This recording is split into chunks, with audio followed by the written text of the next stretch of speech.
फ़ऊज़ु बिल्लाहि मिनश शैतानिर रजीम बिस्मिल्लाहिर रहमानिर रहीम वमा अरसलनाका इल्ला रहमतल लिल आलमीन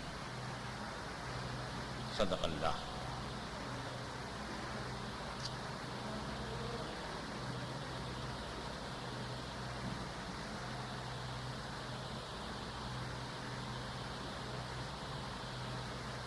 दरवाजे खोल दो।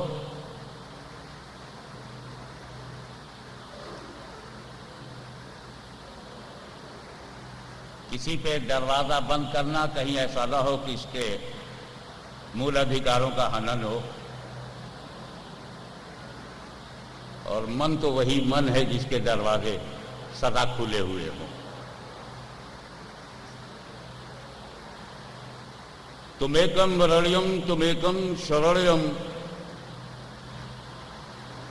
तुमेकम जगत कारणम ऋषि रूपम मन्ना अलैना रब्बुना इज़ बअसा मुहम्मदा अय्यदहु बिअयदिही अय्यदना बिअहमदा अरसलहु मुबश्शरन अरसलहु मुमज्जदा सल्लु अलैहि दाइमन सल्लु अलैहि सरमदा सल्लल्लाहु अलैहि नबी उम्मी व अलैहि सल्लल्लाहु अलैहि वसल्लम सलातो व सलाम अलैहि या रसूल अल्लाह।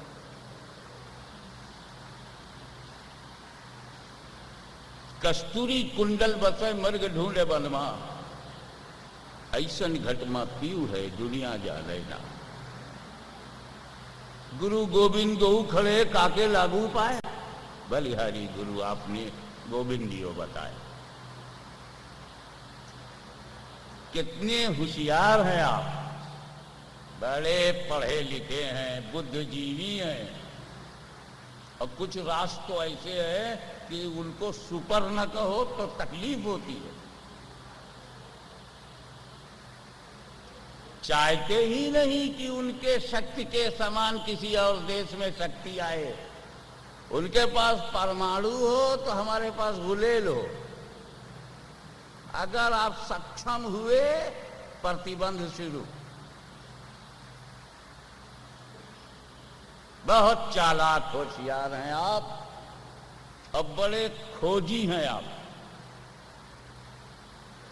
खोजने का तो हाल ये है कि पानी ऊपर से बरसता है फिर भी आप तलाश में हैं कि जमीन के अंदर क्या है। ढूंढ लिया।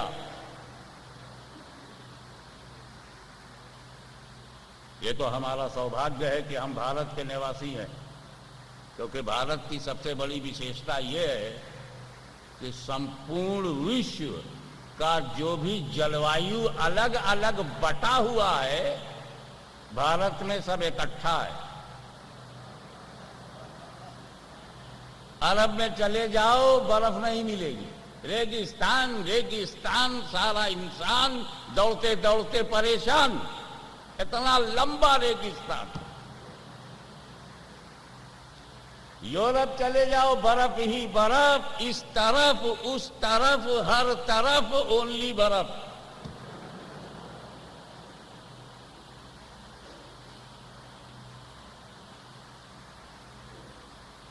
कहीं और चले जाओ जंगल ही जंगल। अफ्रीका में ऐसा जंगल, इतना जंगल कि जानवर तो जंगली है ही है, कुछ आदमी भी वहां जंगली है। ऐसा प्रभाव है उसका। तो बारिश होना, रेगिस्तान होना, बर्फिस्तान होना, समतल होना, पहाड़ियां होना, ये खुदा ने पूरी दुनिया में बांटा है और भारत में सबको इकट्ठा कर दिया। पहाड़ियां भारत में है, बर्फबारियां भारत में है, रेगिस्तान भारत में है, हेवी रेन भारत में है। वर्ल्ड रिकॉर्ड है कि चीरापूंजी में जितनी बारिश होती है कहीं नहीं होती। और आज तो कश्मीर जो है वो बर्फ ने उसको अलग तरफ कर दिया, सफेद चादर ओढ़ लिया। खोजी हैं आप, जमीन के नीचे कहाँ पानी है, कहाँ सोना है, कहाँ सिल्वर है, कहाँ कांसा है, कहाँ पदक है, कहाँ पे पेट्रोल है, कहाँ पे कोयला है। ढूंढ लिया आपने। और पता लगा लिया कि धरती पर जितनी चीजें हैं वो मानव जात के लिए, आराम से आपने पता लगा लिया। ये धरती मनुष्य के लिए है, आकाश मनुष्य के लिए है, पाताल मनुष्य के लिए है, गगन मनुष्य के लिए है, चंद्रमा मनुष्य के लिए है, सूर्य मनुष्य के लिए है। तुम प्रकाश देते रहो आदमी को, तुम चांदनी देते रहो आदमी को। वनस्पतियों को भी पता है कि हम मनुष्य के लिए, पेड़ पौधों को भी मालूम है कि हम मनुष्य के लिए हैं। यही कारण है कि जब कोई मनुष्य किसी झाड़ को काटता है तो झाड़ इनकार नहीं करता, क्योंकि उसे खबर है कि हम इन्हीं के लिए हैं, हम सेवक हैं, ये स्वामी है, इन्हीं की सेवा के लिए हमारी रचना हुई है। आपने ये तो पता लगा लिया कि जमीन किसके लिए है, जमीन के नीचे का पानी किसके लिए है, जमीन के नीचे का पेट्रोल किसके लिए है, ये भी आपने पता लगा लिया कि ये ग्रह मंडल किसके लिए है, ये भी आपने पता लगा लिया कि ये सूर्य चंद्रमा किसके लिए है, ये भी आपने पता लगा लिया। अमेरिका से लेकर ऑस्ट्रेलिया तक पूरी धरती किसके लिए है, सारी चीजें तुमने मालूम कर ली कि इंसान के लिए है। मगर ये तुम कब सोचोगे कि इंसान किसके लिए है? ये कब तुम चिंतन करोगे कि मनुष्य की रचना रचयिता ने किस लिए किया है? ये तो समझ में आ गया कि वनस्पति मनुष्य के लिए है, तुम खाओ, सब्जियां मनुष्य के लिए है, तुम खाओ, फल फूल जो है मनुष्य के लिए है, उसे प्रयोग में लाए। ये धरती मनुष्य के लिए है, इसीलिए धरती की छाती पर जब तुम ट्रैक्टर चलाते हो तो ये धरती माँ तुझे इनकार नहीं करती, बल्कि एक बीज डालते हो तो 20 लौट आती है। ये आकाश तुम्हारे लिए है, ये सारी चीजें पदार्थ तुम्हारे लिए हैं, लेकिन तुम किसके लिए? लिए होने में एक बात समझना होगा, ये पूरा ब्रह्मांड, ये पूरी सृष्टि, ये सारा संसार मनुष्य के लिए है। इसका सबूत यह है कि मनुष्य कुछ भी करे ये ना नहीं बोलते, मनुष्य को ना नहीं बोलते। समंदर की छाती को चीरकर पानी का जहाज जब ले जाते हैं तो सागर इनकार नहीं करता, जब हवाई जहाज उड़ाते हो तो पवन इनकार नहीं करती, जब तुम रेल को दौड़ाते हो तो जमीन इनकार नहीं करती, जब तुम ड्राइव करते हो तो कार इनकार नहीं करती, जब तुम घर बनाते हो तो मटेरियल इनकार नहीं करते। सबको पता है कि हम मनुष्य के लिए हैं। तो अब तुम्हें भी तो सोचना चाहिए कि तुम किसके लिए हो, और तुम जिसके लिए हो उसकी किसी बात से इनकार न करो, उसकी किसी बात से फिर इनकार न करो। अब हम किसके लिए? हर रचना अपने रचयिता से छोटी होती है, रचयिता का महत्व रचना से अधिक होता है। एक दिन लोग मुझसे कहने लगे, हजरत कंप्यूटर का जवाब नहीं, और उसमें लोगों ने वायरस भी बना लिया, इधर का माल उधर भी कर देते हैं, कंप्यूटर बहुत डेंजर है। मैंने कहा बाबा ये कंप्यूटर तो रचना है, रचयिता कितना डेंजर होगा? ये मनुष्य का जो मस्तिष्क है, ये दिमाग है, ये ब्रेन है, इस ब्रेन ने कंप्यूटर को अद्भुत बना दिया, इसी ब्रेन ने ताजमहल को अद्भुत बना दिया। वो कितना महान है जिसने इस ब्रेन को बनाया। Find out who is creator of human being.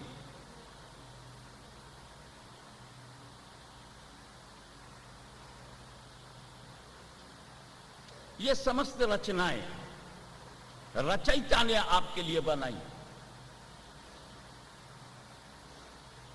प्रभु ने आपको प्रयोग का प्रभुत्व दिया।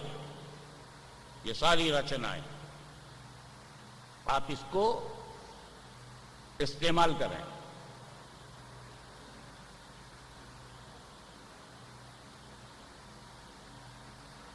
तो सीधा जवाब यह है कि इस पूरे सृष्टि में मनुष्य सर्वश्रेष्ठ है। इस पूरे सृष्टि में मनुष्य सर्वश्रेष्ठ है, और सारी सृष्टि इसी सर्वश्रेष्ठ के लिए है, और मनुष्य खुदा के लिए। उस दयालु के लिए है, उस रचयिता के लिए है, जिसने इतनी बड़ी रचना आपको रच कर दी। तो सारी दुनिया तेरे लिए है, तू दुनिया बनाने वाले के लिए, यानी तू रचनाएं तेरे लिए हैं और तू रचयिता के लिए है।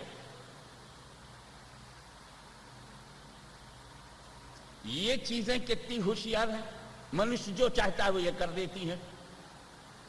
तू बेवकूफी क्यों करता है कि जो रचयिता चाहता है वो तू नहीं कर रहा है? तेरे लिए साग सब्जी है। कभी साग सब्जी ने इनकार किया कि मैं पंडित जी के यहां नहीं जाऊंगी। मौलाना साहब हुआ करे, मौलाना मौलवी अच्छे हैं तो बहुत अच्छा है और गड़बड़ हैं तो फसादी हैं। अच्छे हैं तो बहुत अच्छा है, पढ़ा लिखा आदमी अच्छा है तो बहुत अच्छा, और गड़बड़ है तो बहुत बड़ा फसादी है। क्योंकि अब वो फसाद भी करेगा तो जरा हाई स्टैंडर्ड का होगा। मामूली आदमी की सोच मामूली है तो गड़बड़ भी मामूली है। कभी सब्जियों ने यह कहा कि मैं खां साहब के यहां नहीं जाऊंगी, शर्मा जी के यहां नहीं जाऊंगी, दुबे के यहां नहीं जाऊंगी। मैं कभी दाना ने कहा, गेहूं चावल ने यह कहा कि मैं, कभी उसने कोई घृणा किया कि मैं कांग्रेस में नहीं जाऊंगी, भाजपा में नहीं जाऊंगी, विश्व हिंदू परिषद में नहीं जाऊंगी, जमात इस्लामी में नहीं जाऊंगी? कभी किसी दाने ने कहा? अबे तुम दाने से भी गिर गए। उस दाने में ये विशेषता है जिसे गंदी खाद मिली और तू मां का दूध पीने के बाद भी इतने स्वच्छ और पवित्र दृष्टिकोण नहीं अपना सका। इनकार नहीं है, क्योंकि दाना दाना जानता है कि हम मनुष्य के लिए हैं। हिंदू मुस्लिम सिख ईसाई वो बाद में है, मनुष्य पहले है। और एक बात अच्छी तरह से समझ आइए, आप मनुष्य तो हैं, लेकिन आप में मनुष्यता है कि नहीं? इसी मौके पर मुझको राष्ट्रीय कवि, जिन्होंने हमारे देश की गरिमा को भी बढ़ाया है और हिंदी साहित्य को एक की दशा भी बढ़ाई है और दिशा भी दिया है, वो है मैथिली शरण गुप्त। वो कहते हैं कि विचार लो कि मर्त हो, न मृत्यु से डरो कभी। मरो परंतु यूं मरो कि याद जो करें सभी। और यही पशु प्रवृत्त है कि आप ही चरे, वही मनुष्य है कि जो मनुष्य के लिए मरे।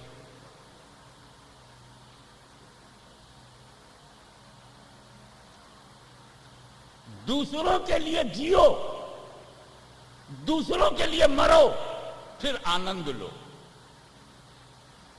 आज एक बात मैं स्पष्ट कर देना चाहता हूं, आप भ्रम में ना रहें। ये पाप और पुण्य की कहानी बड़ी पुरानी है, लेकिन जब मैं इस पाप और पुण्य को ढूंढने लगता हूं तो ये मेरे स्वयं में मुझे नहीं मिलता। पाप हो या पुण्य दोनों बाहर हैं, बाहर ही से इसका जन्म होता है। जैसे ये घड़ी मेरी है, इस घड़ी को मैं किसी फेंक दूं, किसी कोर्ट में मुकदमा नहीं चलेगा। ये मैं अपना चिश्ती रंग का रुमाल उतार करके जला दूं, कोई अत्याचार की लिस्ट में इसको नहीं लिखेगा, इसको बेवकूफी की लिस्ट में लिखेगा। बड़ा मूर्ख था। जेब से नोट निकालो, फाड़ दो, कोई जुल्म नहीं हुआ, कोई पुण्य नहीं मिला। लेकिन दूसरे की जेब से नोट निकाल के फाड़ दो, दूसरे के गर्दन से कपड़ा निकाल के जला दो, दूसरे के हाथ की घड़ी छीन लो, तो पाप है। हमेशा तुम अपने मस्तिष्क को दूसरों पर ही केंद्रित रखो, इसलिए कि अगर तुमने अपना हक नहीं लिया तो ये पाप नहीं, त्याग है। हम अगर अपना अधिकार ना लें और ले लें तो न्याय है, हम अपने अधिकार को ले लें तो न्याय है, ना लें तो त्याग है। और ये दोनों मिसालें भारत में मौजूद। एक मर्यादा पुरुषोत्तम की जीवनी पर नजर डालो तो मूल अधिकार का जब हनन हुआ, अर्धांगिनी का अपमान हुआ, तो उस अधिकार को न्यायपूर्वक ले लिया, चाहे लंका जल जाए, लेकिन मुझे मेरा अधिकार मिलना चाहिए, न्याय मिलना चाहिए। यह हमारी परंपराओं में रहा। ऐसा ही दूसरा वाकया कि जब पैगंबर मोहम्मद का जन्म मक्के में हुआ, 40 साल तक लोग सम्मान करते रहे, लेकिन 40 साल के बाद जब उन्होंने एक आवाज उठाई कि ऐ लोगों, तुम स्वयं रचनाओं में श्रेष्ठ हो, किसी रचना के आगे मत झुको, झुकना है तो रचयिता के सामने झुको, झुकना है तो अपने रचयिता के सामने आत्मसमर्पण करो। अत्याचार की बारिश हो गई, मूल अधिकारों का हनन किया गया, उन्हें सताया गया, दिन रात रुलाया गया, उनके परिवार को मारा गया, उनके अनुयायियों पे अत्याचार के पहाड़ टूट पड़े। 2.5 साल तक हाउस अरेस्टेड लाइफ उनको बितानी पड़ी। न पानी का एक बूंद जा सकता है, न एक दाना जा सकता है। अरबी शब्द है, उस जगह का नाम है शाबे अबी तालिब। 2.5 साल तक पैगंबर को उसी केव में, उसी गार में, उसी हाउस अरेस्टेड लाइफ में 2.5 साल तक रखा गया। ऐसा अत्याचार हुआ। लेकिन जब वो मदीने से 10 साल के बाद मक्का पलटे और मक्का पलटने के बाद अपने अत्याचारियों, जालिमों, मानवता के माथे पर कलंक का टीका लगाने वालों, पशु रूपी जीवन व्यतीत करने वालों का सामना हुआ और मक्के पर मोहम्मद पैगंबर का नियंत्रण हुआ, तो अपने मूल अधिकारों का न्याय लेने के बजाय उन्होंने क्षमादान कर दिया।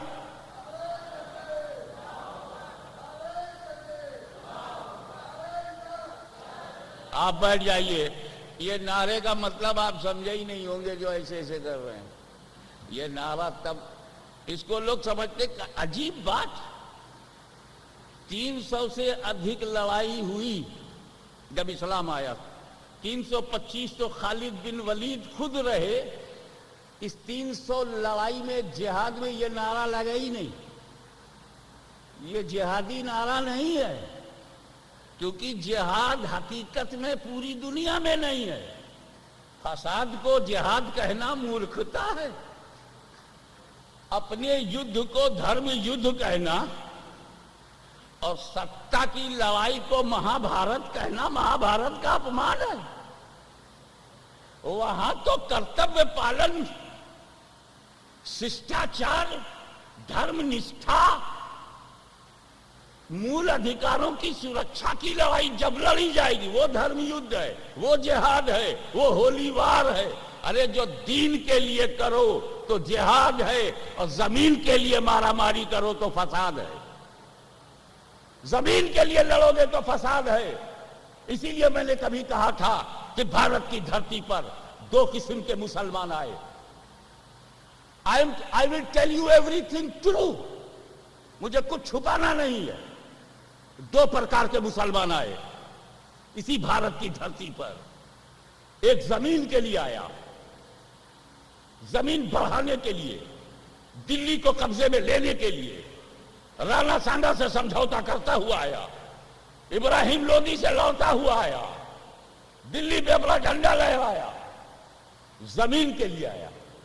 और एक दूसरा मुसलमान भी बाहर से आया, वो भारत की जमीन के लिए नहीं आया, वो खुदा के दीन के लिए आया, दीन के लिए आया।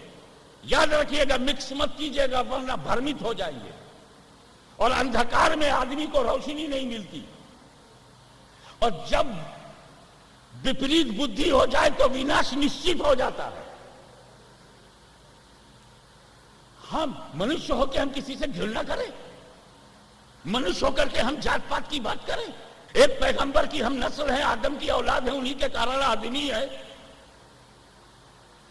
ये ऊंच नीच अगर बनता है तो हां बनता है, कर्म से बनता है, जन्म से नहीं, अमल से बनता है, नस्ल से नहीं, ज्ञान से बनता है, अंधकार से नहीं।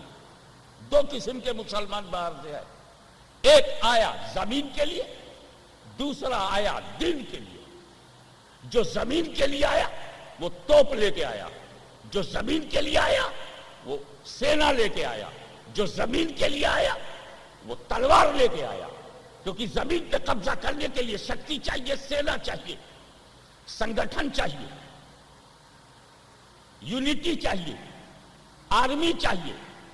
जो जमीन के लिए आया वो तोपखाना लेके आया, तलवार लेके आया। और जो दीन के लिए आया अकेला आया, तस्वीर लेके आया, माला जपने वाली तस्वीर लेके आया, हाथ में कटोरा लेके आया, एक छोटी सी चादर बिछाने के लिए लेके आया। वो दीन के लिए आया, उसके पास कोई हथियार नहीं। जो दीन के लिए आया उसके पास कोई तोप नहीं। अब आप मिसाल सुन लीजिए, तबीयत खुश हो जाएगी। जो जमीन के लिए आया वो बाबर जहीरुद्दीन है, जो जमीन के लिए आया वो बाबर जहीरुद्दीन है, और जो दीन के लिए आया वो ख्वाजा मोइनुद्दीन है।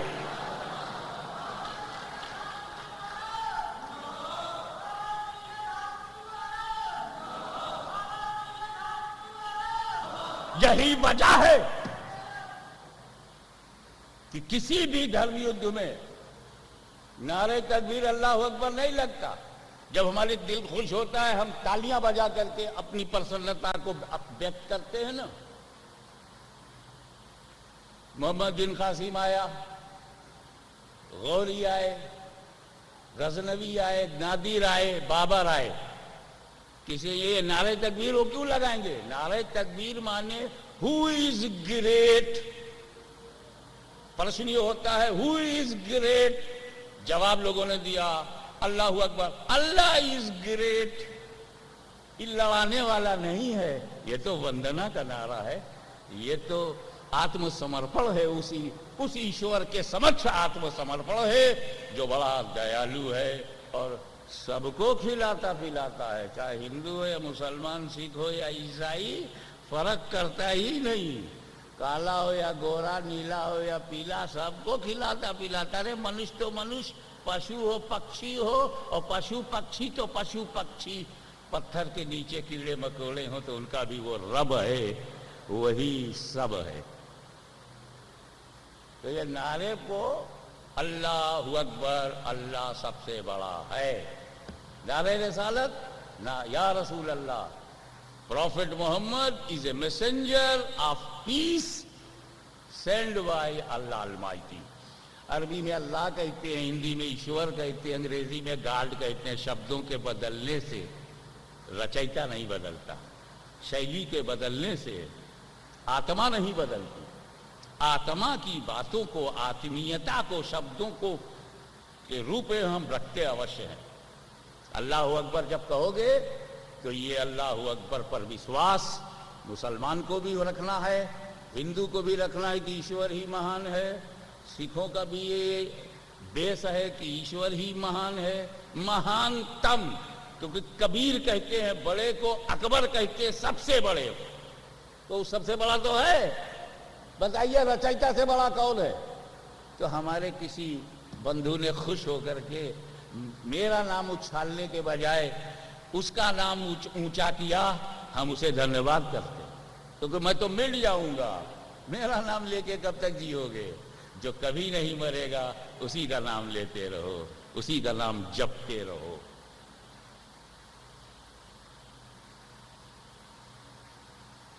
मुझे बताइए वो पैगंबर, आखिरी पैगंबर जो मक्के में बुजहलियों को, बुलहबियों को, अत्याचारों को 13 वर्ष तक कठोर अत्याचार करने वालों को एक ही वक्त में क्षमा कर दे,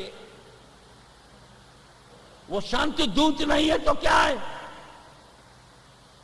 उसके होते हुए उसके धर्म में आतंकवाद आ ही नहीं सकता। मैं एक बात बड़ी जिम्मेदारी से कहता हूं, ईमानदारी से आप भी बोलिएगा, किसी धर्म में आतंकवाद की जगह नहीं, किसी धर्म में। जब तक मानसिकता भ्रमित होकर अधर्मी ना बन जाए, उग्रवाद आतंकवाद दिल में आ ही नहीं सकता। क्योंकि धर्म आदमी को नीचे से ऊपर ले जाता है, धर्म आत्मा की शांति है, धर्म आध्यात्मिक शक्ति है, आत्मा का शुद्धिकरण करना है, एक ईश्वरवाद समझना है, अपने बनाने वाले को पूजना है, अपने बनाने वाले को राजी करना है। उसकी बनाई हुई चीजों को बर्बाद करके राजी नहीं कर सकते। कुम्हार ने हर किस्म का घड़ा बनाया, घड़ा तोड़ोगे कुम्हार को अच्छा लगेगा। मैंने 10 घर बनाए, एक घर तुमने तोड़ दिया, आर्किटेक्ट को अच्छा लगेगा। गवर्नमेंट ने, छत्तीसगढ़ की हुकूमत ने एक प्रपोजल ला करके, जनहित में एक प्रपोजल ला करके रखा, किसी ने उसको आधा काट दिया, सरकार को अच्छा लगेगा। अब जब हम कोई चीज बनाते हैं उसको कोई तोड़ता है तो हमें अच्छा नहीं लगता, तो जो खुदा ने बनाया उसको अगर कोई तोड़ेगा तो खुदा को कब अच्छा लगेगा। तो खुदा को राजी करो। अब खुदा को राजी कैसे किया जाए? इसलिए कि वो असीमित है, मैं सीमित हूं, वो अनंत है, मैं अंत हूं, वो निराकार है, मैं आकार हूं, वो विश्वव्यापी है, मैं सीमित हूं, वो कण कण में विद्यमान है, मैं खुद ही एक कण हूं। He is unlimited, I am a limited, unlimited can't enter into limited। वो निराकार है, आकार में आएगा नहीं, वो अदृश्य है, दृश्य गोचर होगा नहीं, वो असीमित है, सीमित में आएगा नहीं। अब खुश करूं और राजी उसी को करना है। हमसे बड़ा वही है, क्योंकि सृष्टि में सबसे बड़े तो हम खुद हैं। सृष्टि में मानव जाति ही सबसे बड़ी जात है। अब सब हमसे छोटे हैं, इसीलिए हम सबको यूज करते हैं। पानी को हम यूज करते हैं, रोशनी को भी, करंट को भी, क्योंकि उसको पता है कि हम आदमी के लिए, आदमी सर्वश्रेष्ठ है। हमसे बड़ा हमारा रचयिता है, और रचयिता को राजी करना है, तो how can you make happy, ये बड़ा प्रश्न। आपके घर पे मेहमान आए, उत्तर आप ही को देना है।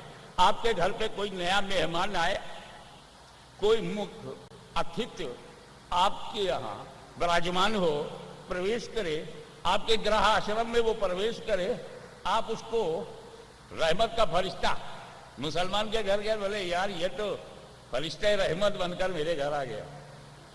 और अगर किसी ब्राह्मण के घर में उसका आगमन हुआ तो बोला वाह ये तो मेहमान है, भगवान का रूप मेरे यहाँ आ गया, सेवा में लग गया। ये हमारी संस्कृति है, ये हमारी मानसिकता है, ये हमारी सोच है, ये हमारे संस्कार में है कि हम मेहमान को बहुत इज्जत देते हैं, कोशिश करते हैं कि हमारे घर से लौटे तो खुश रहे। अब बताओ मेहमान को खुश करने का क्या तरीका है? खाने का वक्त है, खाने का समय है, क्या खिलाऊं कि ये खुश हो जाए? अब मैं आपके घर आया और आपने मुझे खुश करने के लिए मुझसे कुछ पूछा ही नहीं, गेस किया, अंदाजा लगाया, मौलवी है, मौलाना है, भाषण देता है, प्रवचन करता है, चिकन बिरयानी खाता होगा। और यकीन मानिए मुझको मांस पसंद ही नहीं। मेरे ये हमारे मुतवल्ली साहब जानते हैं, अगर मकई की रोटी और सरसों का साग मिल जाए तो मैं अपने अस्तित्व को भूल जाता हूं। मिर्चा उसको फ्राई करके, हरे मिर्चे को फ्राई करके दे दिया जाए तो मैं 15-20 खा जाऊंगा, न सूसा करूंगा, न कोई जलन होगी, खाऊंगा मैं, पसीना निकलेगा देखने वाले को।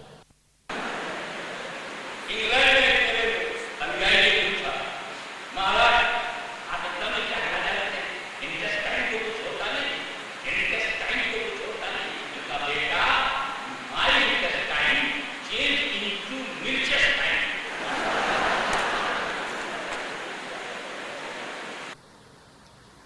तो मेहमान को खुश करना। अब अगर किसी ने छाछ या लस्सी एक गिलास,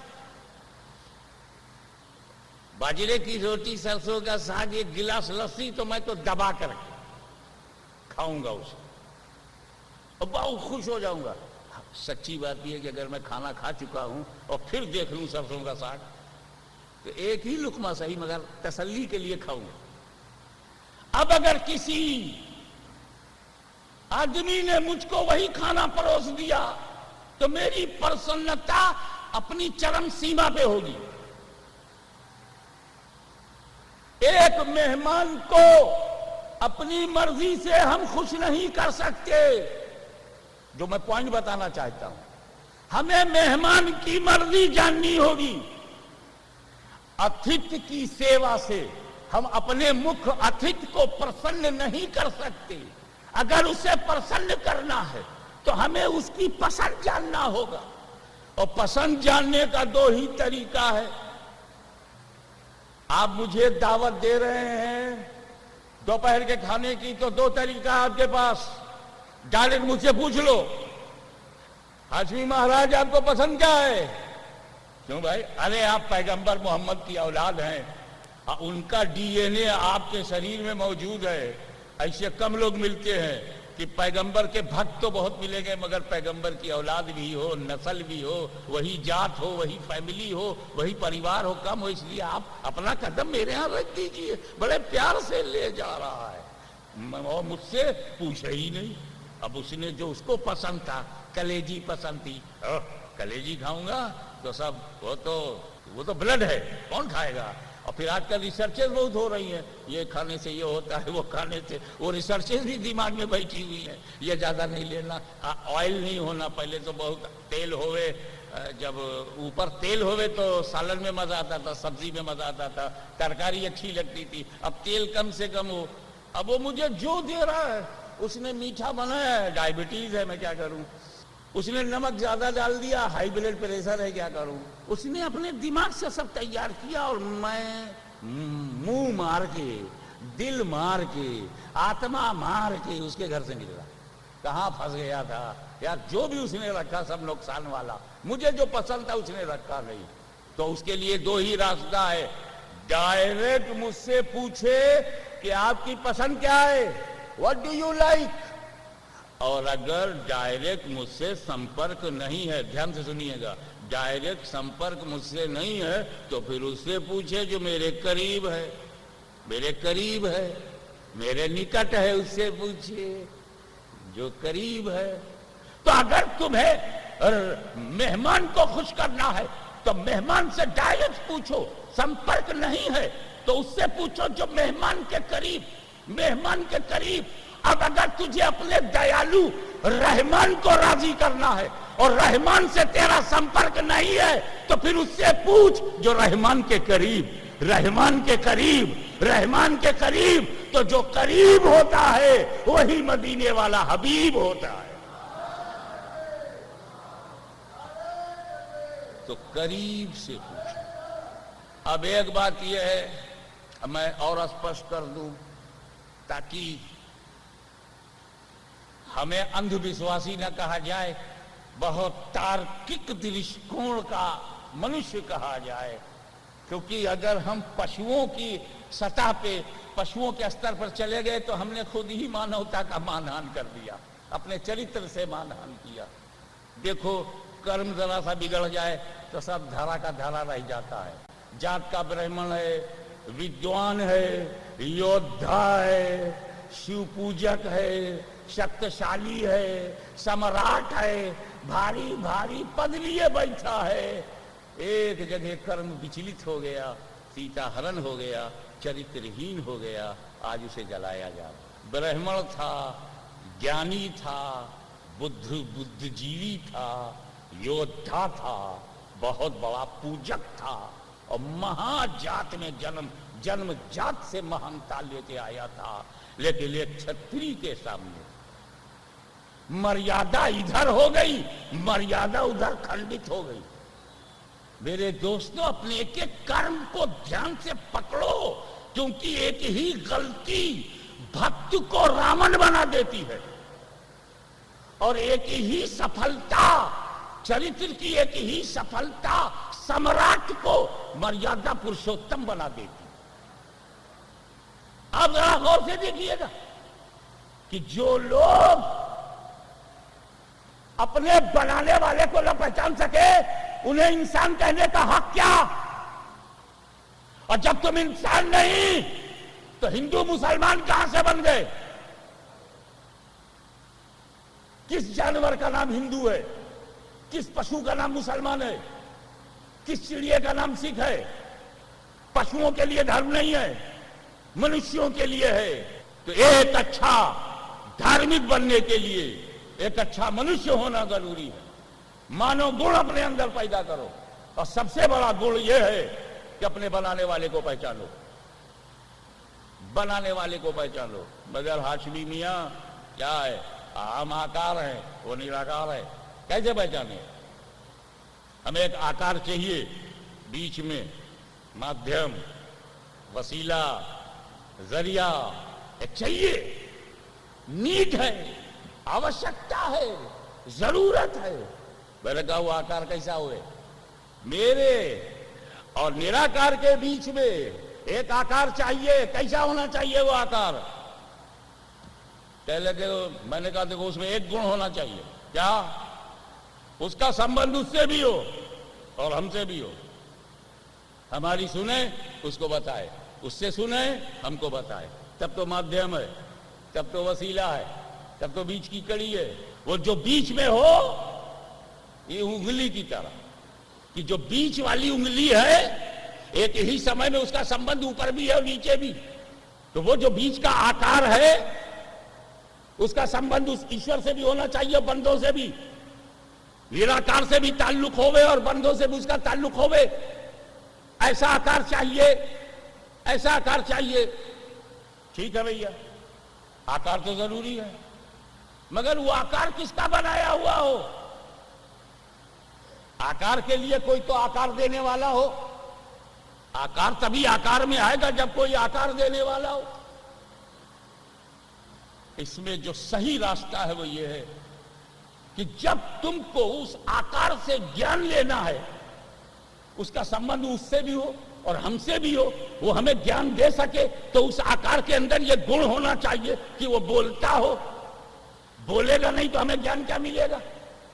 वो चलता हो ताकि हम चलना सीखें, वो खाता हो ताकि देख के हम खाना सीखें, वो गृह आश्रम में प्रवेश करता हो ताकि हम शादी ब्याह करना सीखें। आखिर वही तो हमारा रहबर है, वही तो हमारा गाइड है, वही तो हमारा गुरु है, वही तो हमारा मुर्शिद है। वही आकार है जो निराकार तक ले जाएगा। अगर आकार चुप है तो बताएगा क्या? अगर आकार स्थित है तो चलाएगा कैसे? अगर आकार में जान नहीं है तो हमारी जान को बचाएगा कैसे? हमें तो एक ऐसा आकार चाहिए, चले और हम देख करके चलना सीख लें, बोले हम उसे सुन करके बोलना सीख लें, वो जिए तो उसके जी हम जीना सीख लें। मेरे दोस्तों, एक राम को आकार मानकर उनके पद चिन्ह पर चलना की क्षमता रखता है। लेकिन अगर पहाड़ को हमने बीच में वसीला बनाया कि ये पहाड़ बोलता नहीं, पहाड़ चलता नहीं, पहाड़ की कोई बीवी नहीं, पहाड़ के कोई बच्चे नहीं, पहाड़ का कोई समाज नहीं, हम समाज में उसका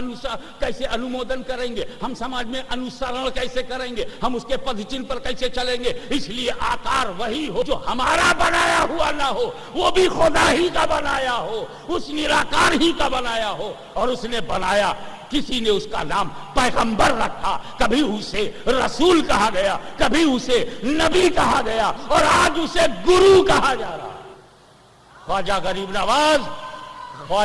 नवाज गुरु है, गौसे आजम गुरु है। आज हमें तो हमारे हम आकार, वो निराकार, बीच में गुरु चाहिए। अब एक बात बता दीजिए, मैं यहां बैठा हूं, आप कुछ सुन रहे हैं ना, कुछ आपको मिल रहा है, कुछ आप सोच रहे हैं। अच्छा, मुझे हटा दीजिए, मेरी तस्वीर यहां रख दीजिए और मैं चला जाऊं, उसे कुछ मिलेगा? वो कुछ बोलेगा? वो कोई पथ प्रदर्शन करेगा? वो आपको थामेगा? वो आपकी जीवन शैली सिखाएगा? गृहाश्रम में प्रवेश के क्या कर्तव्य पालन है क्या बताएगा? माता पिता का क्या दर्जा है कुछ बोलेगा? इसीलिए गुरु चाहिए। इसीलिए चाहिए। क्या कहा कबीर ने, तारी प्यारी बात कही, गुरु गोविंद दो खड़े का क्या उपाय। बलिहारी गुरु आपने गोविंद दियो बताए। अब हमने जिसको गुरु, तो मेरे दोस्तों उसी निराकार ने हमें भक्त बनाया, भक्त बनाया, और उसी ने उसको गुरु बनाया। गुरु के पद चिन्ह पर हमने कहा गुरु जी हमें चलना कैसे चाहिए। गुरु को चलता हुआ देखा वैसे ही चलने लगे, बोलता हुआ देखा बोलने लगे, पीता हुआ देखा पीने लगे, खाता हुआ देखा खाने लगे, पापों से घृणा देखा हम भी घृणा करने लगे, पुण्य में डूबा देखा हम भी पुण्य करने लगे, सेवा में देखा सेवा में लग गए, समाज कल्याण में देखा समाज कल्याण में लग गए, दुख को हरण करने में देखा हम भी दुख हरण बन गए। हमने देखा कि बेवाओं की मदद कर रहे हैं, यतीमों की सहायता कर रहे हैं। देखा कि जब अरब में लड़कियों को दफनाया जा रहा है तो पैगंबर मोहम्मद बचा रहे हैं। हमने देखा जब बेवा को अभागिन कहा जा रहा है तो पैगंबर अपनी पहली शादी बेवा ही से कर रहे हैं। हमने देखा कि जब औरतों पे अत्याचार हो रहा है तो अत्याचार मिटाने के लिए पैगंबर आगे आ रहे हैं, वो वहां कर रहे थे। यहां हमने देखा कि जब मानवता का पर अत्याचार हो रहा है तो ख्वाजा गरीब नवाज बचाने आ रहे हैं। जब पानी पे प्रतिबंध लग रहा है तो वो कोई झगड़ा नहीं कर रहे हैं। हमने देखा कि गुरु की जिंदगी अपने परिवार के लिए नहीं होती, परवरदिगार के लिए होती है। वो आलिमीन के लिए नहीं, अपने रब के लिए। गुरु सबको नहीं देखता, गुरु सबको नहीं देखता, गुरु केवल अपने रब को देखता है, अपने रब को देखता है और रब की मर्जी को ही अपनी मर्जी बना के चलता है, उसी के आदेश का पालन करता है। मेरे दोस्तों, जिस पैगंबर ने अपने धर्म का नाम इस्लाम रखा हो, जिस पैगंबर ने धर्म का नाम ही शांति रखा हो, जिसका नाम ही शांति हो, मेरे दोस्तों ये भी हो सकता था मोहम्मदनिज्म कहा जा सकता था, मोहम्मदन कहा जा सकता था, अरबियन कहा जा सकता था, मक्कीयन कहा जा सकता था, मदनीयन कहा जा सकता था, लेकिन इस्लाम का नाम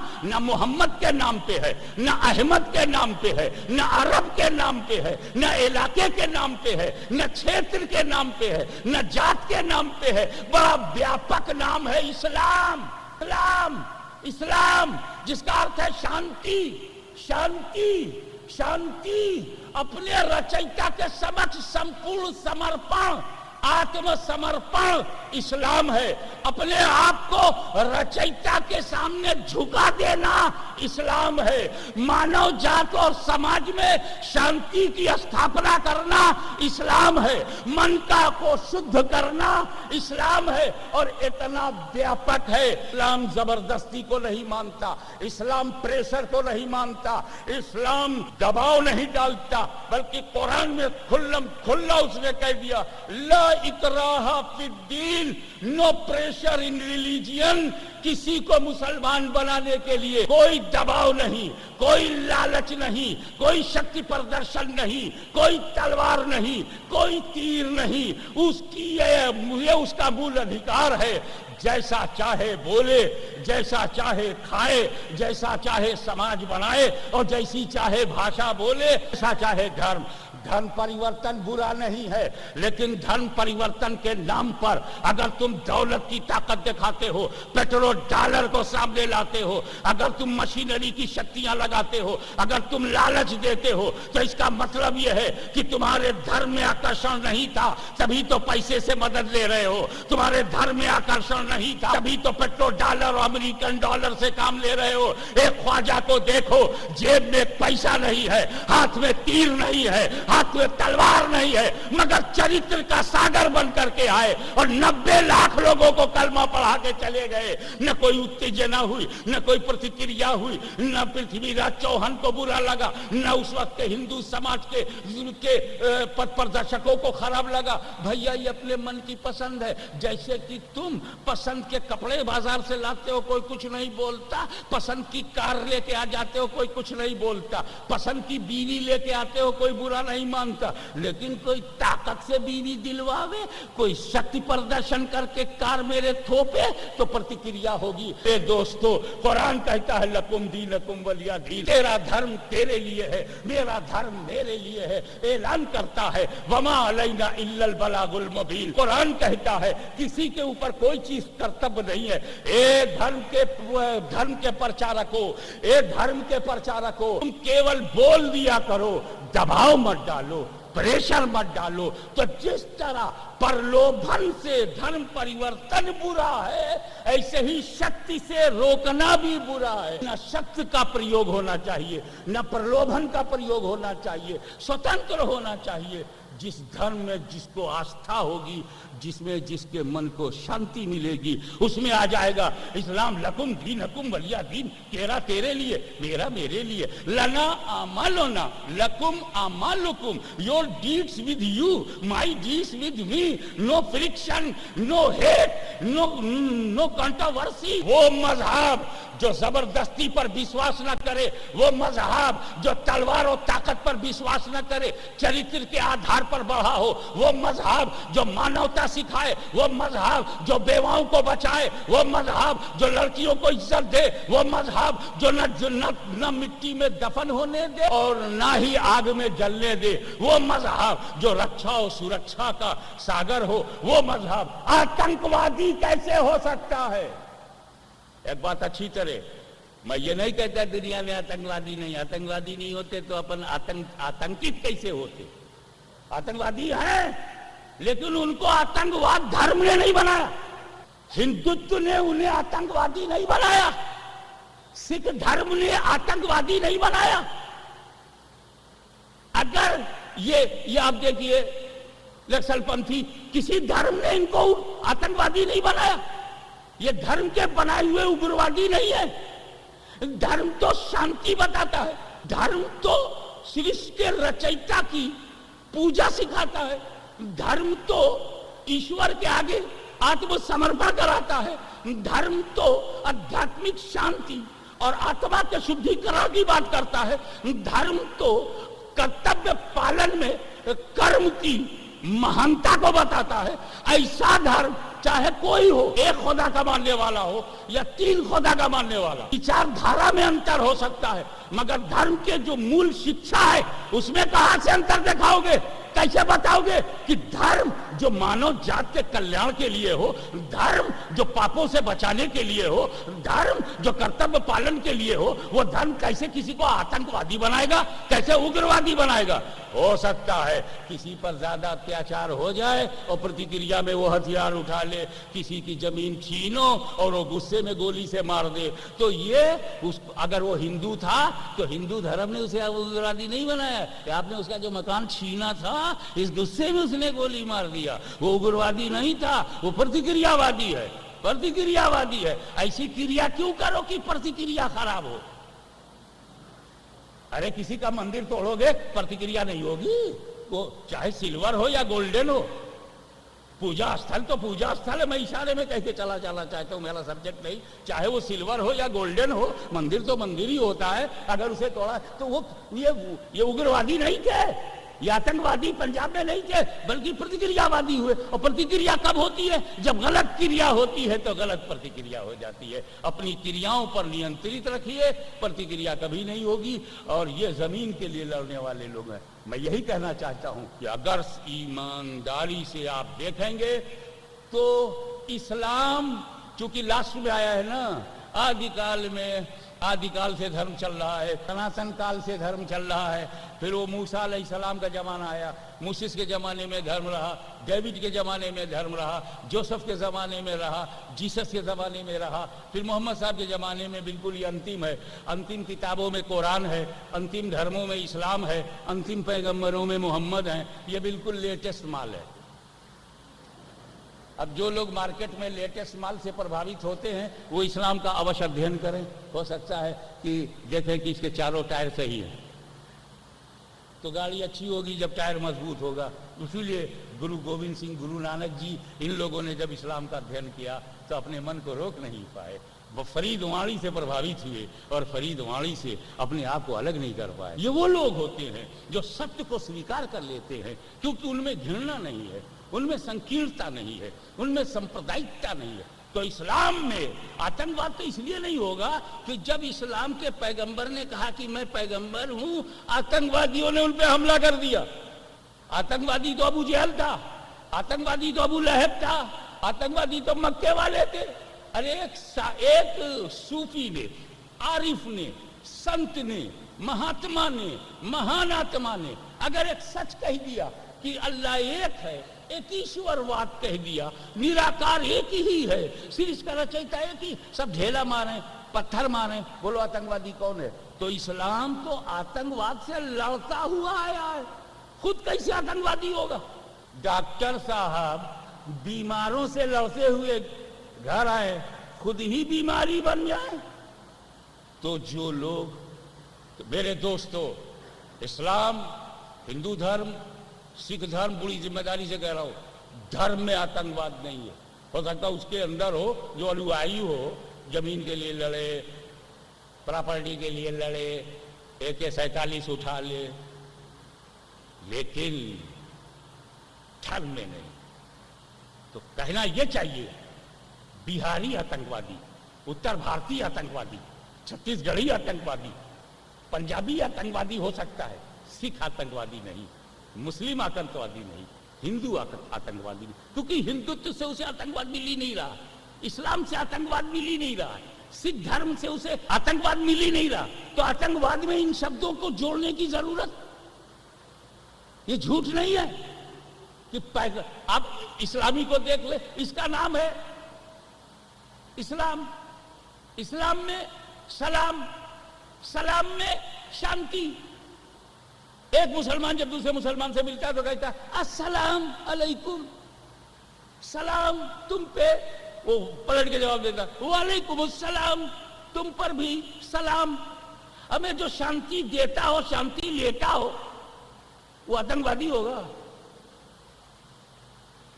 एक बात और अच्छी तरह से मैं मीडिया से विनम्र प्रार्थना करूंगा, कृपया शब्दों का दुरुपयोग नहीं होना चाहिए और शब्दों के साथ बलात्कार नहीं होना चाहिए। शब्द को यथास्थिति में रखना चाहिए, शब्द को सही रूप में प्रयोग करना चाहिए, क्योंकि शब्द बदल जाएं तो गीता का महत्व खत्म हो जाएगा। शब्द में हेरफेर कर दिया जाए तो कुरान की इंपॉर्टेंस समाप्त हो जाएगी। अगर शब्द में उल्टा पुल्टा कर दिया जाए तो तुलसी कीर्त रामायण घर से निकाल दी जाएगी। प्लीज आप शब्दों के प्रयोग में राजनीति ना अपनाइए, बल्कि उस शब्द का जो उचित स्थान है उसी उचित स्थान पर उसका प्रयोग कीजिए, क्योंकि आपका कलम समाज का प्रतिनिधित्व करता है, समाज का दर्पण है, साहित्य ही समाज का दर्पण है और शब्दों के संचित कोश का ही नाम साहित्य है। तो कोश का दुरुपयोग नहीं होना चाहिए, शब्द कोश का दुरुपयोग। मैं ये कहना चाहता हूं कि इस्लाम में शराब खाना हराम है कि नहीं? तो कौन सा हिंदुस्तानी है जो नहीं जानता? इस्लाम में शराब हराम है। अब मुसलमान पीते हैं, ये भी सत्य है। मुसलमान शराब पीता है कि नहीं? तो मुसलमान को शराब पीता हुआ देख के तुम कहोगे कि इस्लाम में शराब है? इस्लाम तो हराम कह रहा है। इस्लाम में बलात्कार महापाप है, इतना बड़ा पाप है कि उसकी सजा सुनने से ही मैं कांप उठता हूं। बलात्कार की जो सजा है मैं सुन के कांप जाता हूं, इतना महापाप है बलात्कार। इस्लाम में बलात्कार महापाप है और मुसलमान बलात्कार करते हुए पकड़ा जा रहा है, सजा हो रही है। तो क्या किसी मुसलमान को बलात्कार करते देखोगे तो कहोगे कि इस्लाम में बलात्कार है? यह उचित प्रयोग होगा शब्द का? चोरी पे हाथ काट दिया जाता है, ये आप जानते हो, और मुसलमान चोरी करे, आपको इस्लामी चोरी, इस्लामी बलात्कार, ये कितना दुरुपयोग है। तो जब आतंकवाद इस्लाम में हराम है, गारंटी से बोल रहा हूं, कश्मीर से कन्याकुमारी तक मेरे इस पैगाम को फैला दो कि इस्लाम में आतंकवाद, उग्रवाद, बेगुनाहों का कत्ल हराम है। कुरान में है, उग्रवाद और आतंकवाद तो बहुत बड़ी बात है। कुरान में है कि किसी बेगुनाह एक इंसान को कत्ल कर दिया जाए, कुरान कहता है ये सारे जगत के मानवता का कत्ल है।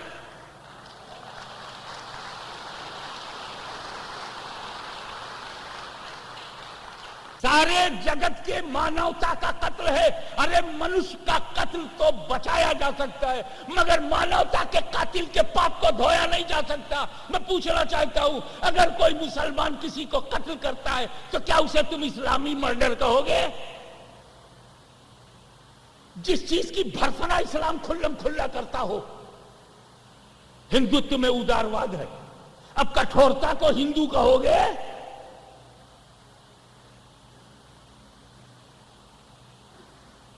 हिंदुत्व की रीढ़ की हड्डी में उदारवाद है। स्वागत शक्ति है, अपने में मिश्रित कर लेने की क्षमता है।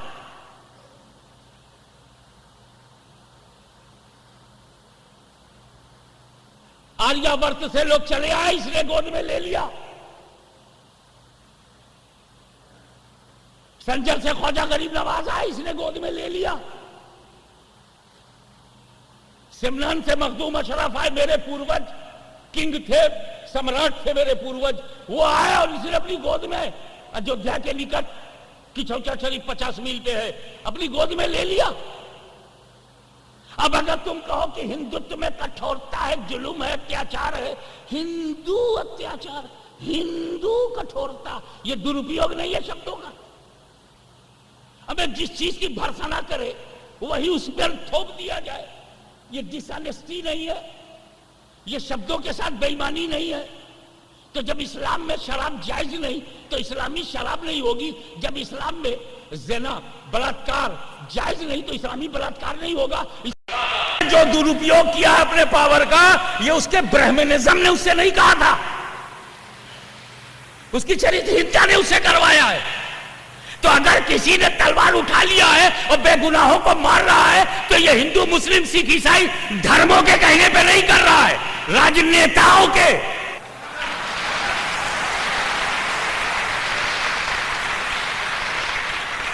इसलिए धर्म नेता और है, राज का नेता और है, और एक बात और है, आत्मा का नेता और है। हमें जो हमारे मन को स्थिर कर दे वो धर्म है, जो पेट भरे वो राजनीति है। नेता पेट भरता है, धर्म दिल को, हृदय को स्थिर करता है, और गुरु आपकी आंखों को आपके निराकार का दर्शन करवाता है। हमें राजनेता भी चाहिए, हमें धर्म भी चाहिए और राजनेता भी चाहिए। पेट के लिए नेता, जब पेट भूखा होगा तब हम नेता के पास जाएंगे, और जब दिमाग भूखा होगा तो धार्मिक के पास जाएंगे, और जब दिल प्यासा होगा, प्यार करना चाहेगा, प्रेम की भट्टी में जलना चाहेगा, तो हम अपने विधाता के दर्शन के लिए गुरु के कदमों में जाएंगे। गुरु गोविंद दो खड़े काके लागू पाए, बलिहारी गुरु आपने गोविंद भी होगा। मेरे दोस्तों, माँ बाप की मोहब्बत बहुत टॉप पे है। मैंने अम्मा से पूछा, बेटे के लिए मरी जा रही है? अरे हजरत 9 महीना पेट में रखा, 2 साल दूध पिलाया, इसलिए हम मरे जा रहे हैं। मैं सोच में पड़ गया कि माँ बाप अपने बेटे के रचयिता नहीं है, केवल माध्यम है, वसीला है। तब तो इतना प्यार करें कि 5-5, 10-10 करोड़ कमाई हुई प्रॉपर्टी नालायक बेटे को दे दे। कमाया माँ बाप ने मेहनत करके, और उसको प्यार में अपने वो हाई स्कूल पास लड़के को दे दिया, संभाले ना संभाले। इतना प्यार, मैं कहता हूं 9 महीना पेट में रखने से और एक अंश का पिता का संबंध जब इतना प्यार पैदा करता है, तो जिस खुदा ने अपने उस बंदे की पूरी रचना की है, शरीर बनाया, उसमें आत्मा डाला है, वो अपने बंदे से कितना प्यार करता हो।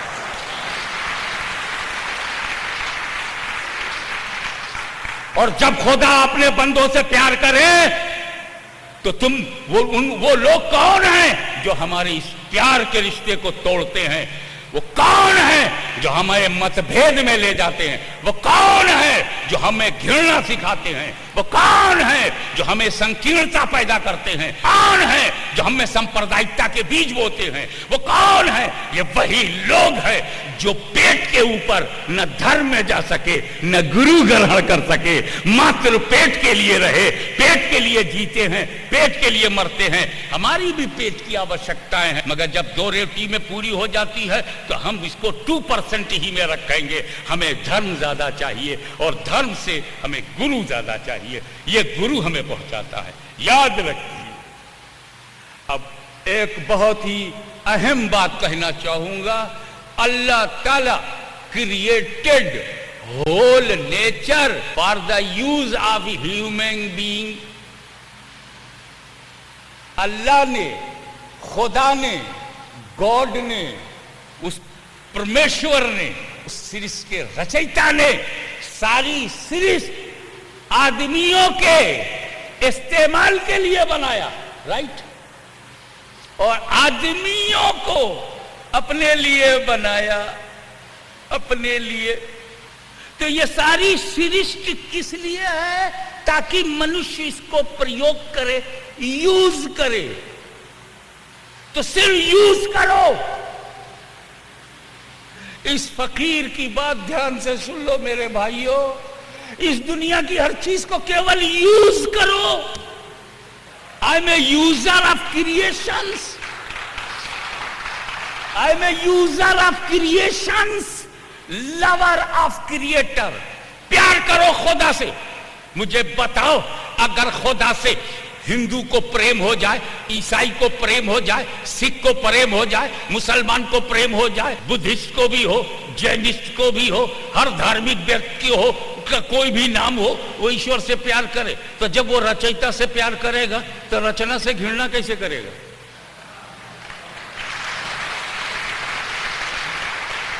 एक बात और ध्यान, जिसको रचना से घृणा हो, जिसको रचना से घृणा हो, समझ जाओ रचयिता से प्यार नहीं। मुझे बताओ, हांडी वाले बाबा के यहाँ हिंदुओं को आने से रोक के दिखाओ तो जानू। बड़े मर्द के बच्चे हो, बहुत पक्के मुसलमान बनते हो, एकदम तालिबानी टाइप के हो, तो ख्वाजा साहब के यहाँ हिंदुओं को जाने से रोक के बताओ। अपनी माँ का दूध पिया है तो खिचौचा शरीफ में मखदूम अशरफ के आने से हिंदुओं को रोक दो। हमें 50,000 मुसलमान होता है, 1.5 लाख हिंदू होता, मैं क्या करूं?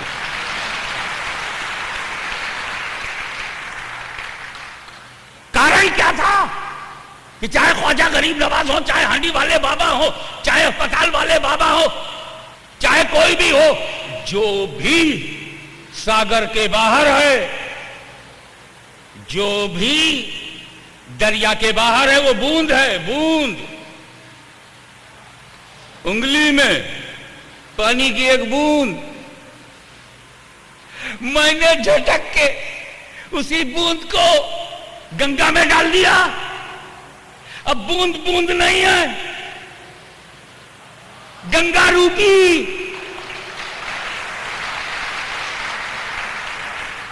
तो जब तक हम बाहर हैं तभी तक बंदा बंदा, और जब ईश प्रेम के सागर में डूब गए तो हम भी सागर रूपी।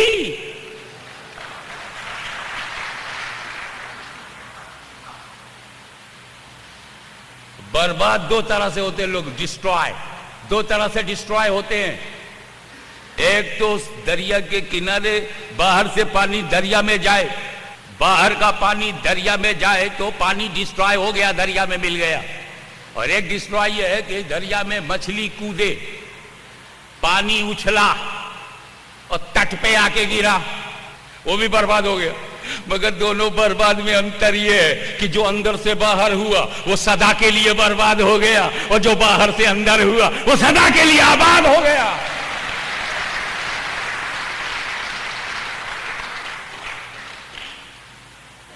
तो be lover of creator and user of nature. आप यूजर ऑफ दी क्रिएशंस हैं। आप चीजों को प्रयोग करते कि नहीं प्रयोग करते, इसका परीक्षा कैसे लेंगे आप? आत्म चिंतन कैसे करेंगे? आत्मचिंतन करके आत्म शांति कैसे ग्रहण करेंगे? तो उसके लिए मैं आपको एक तरीका बताता हूं।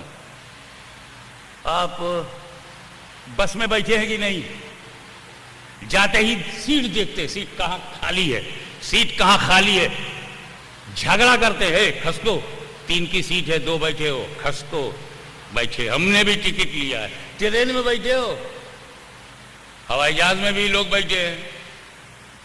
मैं आपको सही बताता हूं। एक बार तो मैं 1975 में जब इंग्लैंड पहली बार गया था, मैं एयर इंडिया से लौट रहा था। अबे जाते वक्त तो लगा कि बहुत जल्दी पहुंचे, और लौटते वक्त लग रहा था जैसे ये जहाज है या बैलगाड़ी है, बंबई आ नहीं रहा है। जैसे बंबई आया, अभी प्रॉपर वे में हवाई जहाज रुका नहीं, मैंने हेड लॉकर खोला, हैंड बैगेज निकाला और जल्दी से कि लाइन में जितना आगे हो जाऊं। ऐसा मैंने क्यों किया? करोड़ों रुपए का जहाज, 7 लाख की मेरी गाड़ी होवे कार, इतनी जल्दी छोड़ के भागूंगा नहीं। वो पंचर भी हो जाएगी तो नहीं छोड़ूंगा, पंचर बनवाऊंगा। अबे जब आपकी गाड़ी पंचर होती है तो छोड़ के भागते हैं। ये करोड़ों का जहाज क्यों छोड़ के भाग रहे हो बाबा? अब बोले यार ये मेरा नहीं था, बोले पैसे दिए थे, प्रयोग करने की इजाजत थी, प्रयोग कर लिया, मैं इसे यूज कर रहा था। तो जो लोग यूज कर रहे थे वही लोग जल्दी जल्दी उतर रहे। ट्रेन आ गई तो जल्दी से उतरने की जल्दी, प्लेटफॉर्म पर उतरने की जल्दी, चढ़ने की जल्दी। यूजर मेंटेलिटी यही है। आप जिसे प्रयोग करेंगे उससे छुट्टी मिलती है तो जल्दी से छुट्टी ले लेंगे। अब अगर उसी में कोई बैठा बैठा जंबू जेट से लव कर ले, 747 से उसे मोहब्बत हो जाए, अब उतर ही नहीं रहा। I love aircraft, I love aircraft, I can't leave, मुझे मोहब्बत हो गई है, बहुत कीमती जहाज है, एयर कंडीशन है, बहुत फर्स्ट क्लास है, खाने पीने का बढ़िया इंतजाम है, मैं इसे छोड़ नहीं सकता। I love aircraft, I love Air India, I love Air India, I can't leave। तो जानते हैं मजबूत मार्शल आएंगे और दोनों हाथ पकड़ के जबरदस्ती ले जाएंगे, छोड़ना तो पड़ेगा ही।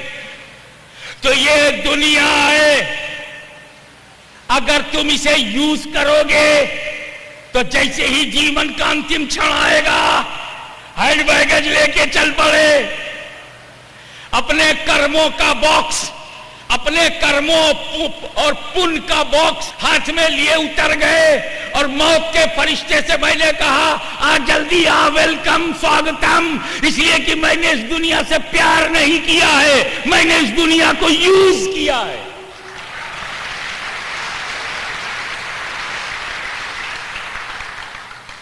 और अगर कोई बेवकूफ प्यार करने लगा, I can't leave this world, I can't leave my society, I can't leave Raipur, I can't leave my parents, I can't leave my life, my wife। अब मैं छोड़ नहीं सकता because I love my family, I love my son। तब जानते हैं फरिश्ता गर्दन दबा के, ताकत दिखा के, शक्ति लगा के आंतों से तेरी आत्मा निकालेगा। जाना तो तुझे भी पड़ेगा, लेकिन समझदार वही हैं जिन्होंने इस्लाम के इस संदेश पर कान धरा।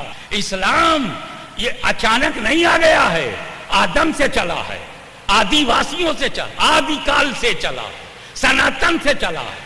जैसे जैसे समाज विकसित होता गया, जैसे जैसे समय की आवश्यकताएं बदलती रही, जैसे जैसे समाज व्यापक होता रहा, जैसे जैसे समाज में नेसेसिटीज बढ़ती रही, वैसे वैसे धर्म के प्रचारकों ने हमें जीवन शैली अलग अलग देना शुरू किया। इस्लाम तो अंत है, इस्लाम तो धर्मों का फल है। इसीलिए कुरान ने कहा अल-यौम अकमलतु लकुम दीनकुम, आज टुडे अल्लाह ताला said today I completed your religion. देखिए लफ्ज है आई कंप्लीटेड योर रिलीजियन, मतलब स्टार्टिंग ऑफ रिलीजियन तो पहले से है, कंप्लीट मोहम्मद सल्लल्लाहु अलैहि वसल्लम के हाथ पे हो रहा है। इसलिए याद रखिए you must be lover of creator and user of creation. अब मेरे दोस्तों, जब सारी दुनिया यूज के लिए है और ईश्वर लव के लिए है, प्रभु प्रेम के लिए है, परमात्मा मोहब्बत के लिए है, खुदा इश्क के लिए है, अल्लाह समर्पण के लिए है कि उसके आगे समर्पण हो जाओ। जब इसके लिए है और यूज करो सारी दुनिया को, ये वो सारी दुनिया को यूज करो, तो प्रश्न ये उठता है how to use, what is the method of use. क्योंकि दुनिया में कुछ अच्छा है कुछ खराब है। अब हम कौन होते हैं किस मुंह से खराब कहे? एक क्रिएटर तू ही बता, तेरे क्रिएशन में ये रचयिता तू ही बता, तेरी रचनाओं में किसे ग्रहण करूं किसे त्याग कर दूं। How to use, I am user of the world no doubt, but how to use. तो my request, you contact prophet Mohammad, please contact Mohammad, please, and ask him, O last prophet, O last guide. I have many guides, I have many spiritual guides, but you are last. Please tell me how to use. He will tell you method. He will tell you method. Adopt. जो तरीका वो बता दे उस तरीके को ग्रहण कर लो, तुम कंप्लीट पवित्रता से परिपूर्ण इस्तेमाल करने वाले बन जाओगे और ईश्वर से प्यार करोगे, प्यार करोगे, प्यार करोगे, तुम्हारा मन खुद ही हरम हो जाएगा, उनका कर्म हो जाएगा, काबा यही बन जाएगा, काबा यही बन जाएगा। जंगल में कस्तूरी नहीं है, बेवकूफी में मिर्गा ढूंढ रहा है। जंगल में कस्तूरी नहीं है, बेवकूफी में वो ढूंढ रहा है, उसकी नाभ में है, स्वयं में है, और स्वयं में है और जंगल में ढूंढ रहा है। अच्छा करता है ढूंढा, हमें जब ढूंढेगा तभी तो थकेगा, और जब थकेगा तो गिरेगा, गिरेगा तो मुंह जो है नाव की तरफ जाएगा, उसे पता चल जाएगा। तो उसको ढूंढो, तपस्या करो, परिश्रम करो, थकोगे, गिरोगे। अरे जब स्वयं को समझोगे तभी तो स्वामी का दर्शन होगा।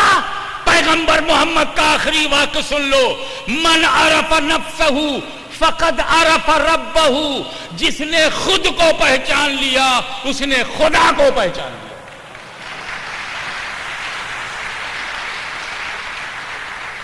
करम सब पर है, कोई हो कहीं हो, तुम ऐसे रहमतुल लिल आलमीन हो।